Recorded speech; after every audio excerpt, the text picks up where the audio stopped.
Asteazkenean, eskoletan, umeek, lurra esnatzeko kantatu dute. Auzoetan, taldeek, agate deunari kantatu diote.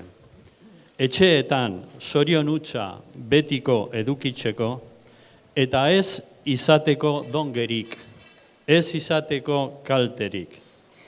Pero hoy lunes, los pensionistas y las pensionistas no venimos a cantar a Santa Águeda, ni a despertar a la tierra, porque eso ya se hizo el miércoles y se pidió en todos los barrios felicidad para siempre en todas las casas y que no tuviéramos daño. Y los niños y las niñas en las escuelas pidieron despertarse a la tierra. Hoy venimos a despertar, los pensionistas y las pensionistas aquí, venimos a despertar conciencias. Y no de los banqueros, porque eso sería un milagro que ni siquiera está al alcance de Santa Águeda.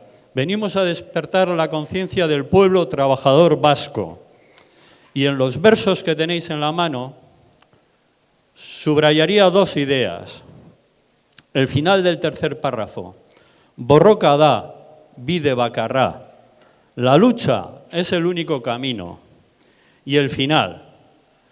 Juntos y unidos, pensionistak aurrera.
Yeah!